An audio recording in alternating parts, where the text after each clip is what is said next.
Você pode participar do nosso programa enviando sua pergunta para o entendadireito@limacomunicação.com.br.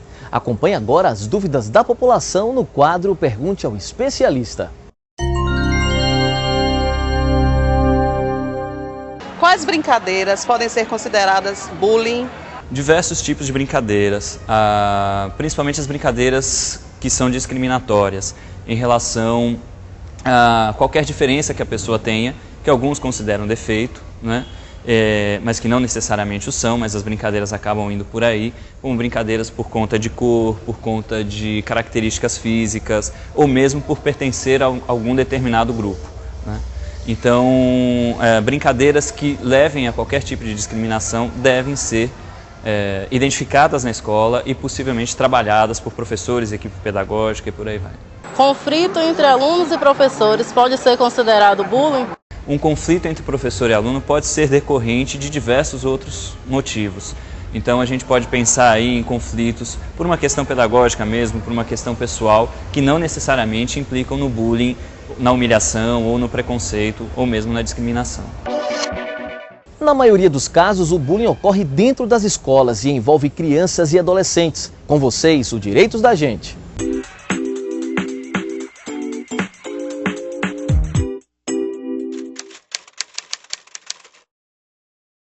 No princípio, as coisas começaram de forma discreta, os coleguinhas isolando ele das atividades, não queriam fazer as brincadeiras com ele, os trabalhos em grupo, ou até mesmo as brincadeiras do pátio, né? As atividades no pátio. Porque achavam que ele era mais fraquinho, pequenininho, nerd. E aí começaram dessa forma os primeiros insultos, né? No começo a gente tentou, de certa forma, mostrar que não era nada daquilo, né? A gente ainda não tinha consciência do que ele estava sofrendo e não conhecia o bullying. A gente achava que era aquelas provocações antigas que a gente via sempre em escola, onde as crianças mais fracas sofriam por não seguir o padrão dos outros da mesma turma. Uma das formas que a gente encontrou para que ele se sentisse mais à vontade foi o primo ir estudar com ele na mesma escola, para ver se o ciclo de amizade dele aumentava e se ele conseguia interagir mais com os colegas da sala. E eles estavam brincando, ele mais um outro, ele, o primo e mais um outro, e um colega veio e falou assim: sai daqui, seu fracote, sua bichinha, eu não vou brincar com você não. Aí ele pegou e empurrou meu filho. Aí meu filho pegou, voltou e empurrou de novo. E aí eu fui para a escola. Foi quando, antes disso, eu já tinha conversado com a escola sobre a questão do bullying que estava acontecendo. Não só eu, mas outras mães tinham questionado o comportamento de alguns colegas dentro da sala de aula, porque estava vendo isso de forma velada e a professora não tinha tomado nenhum comportamento. A escola disse que ia fazer uma campanha dentro da coisa. O máximo que passou foi um papel escrito explicando o que era, mas não chamou os pais para conversar, não chamou os alunos para conversar, não fez um grande debate do assunto como eu acho que é necessário. Assim como a personagem da história de hoje, muitos pais sofrem com as agressões contra os filhos na escola e em muitos casos não sabem como proceder em situações desse tipo. Na verdade a gente falhou, porque a gente ameaçou realmente em fazer um processo contra a escola. Mas a gente também, além da burocracia, do tempo que leva para fazer tudo isso, né? A gente achou que só o que a gente tinha feito já resolvia a situação dele. A gente não quer expor e não queria expor a situação dele, né? Porque a gente acha que cada vez mais que a gente expõe um assunto, cada vez mais que a gente expõe um papo, isso torna pior para ele.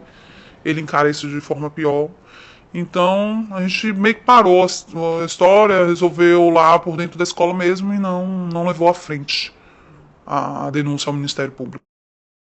O bullying leva um tempo para que a gente faça um diagnóstico em relação a isso, identifique. Ou a família traz essa demanda, ou a criança também que está sendo vítima, algumas vezes trazem essa demanda para o diretor, o coordenador, enfim. A partir daí a gente precisa causar um estranhamento no grupo, em todo o grupo de crianças envolvidas nesse processo, para que eles possam pensar sobre aquele fato, não sobre a criança específica, as duas vítimas do bullying, mas promover momentos de discussão sobre isso, palestras com pessoas, trazer outras pessoas que já vivenciaram ou profissionais que já lidam com essa questão fora da escola, para potencializar discussões dentro da escola. Para a criança e o adolescente que cometem este tipo de infração, as medidas socioeducativas adotadas vão desde a advertência até a internação em casa de acolhimento. A primeira coisa que a gente tem que dizer é que as crianças até 12 anos, vamos dizer, elas são absolutamente irresponsáveis, vamos dizer assim. Você não aplica medidas socioeducativas a crianças até 12 anos, vamos dizer. Então essa criança não vai ser punida. Segundo, a responsabilidade criminal, ela é sempre pessoal. Ninguém pode responder por um fato de outra pessoa, ainda que seja de seu filho, a não ser que os pais induzam ou instiguem os filhos a praticar atos dessa natureza. O bullying criminoso, na verdade, significa você ofender moralmente, você ameaçar, você constranger. Se não configurar nenhuma dessas condutas, não está previsto no Código Penal e não é crime.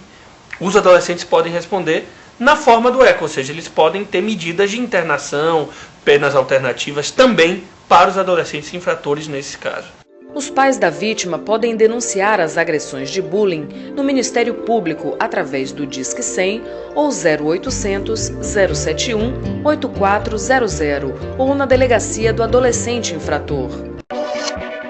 O Entenda Direito termina aqui. A gente volta a se encontrar na próxima semana com mais um programa sobre bullying. Obrigado pela audiência.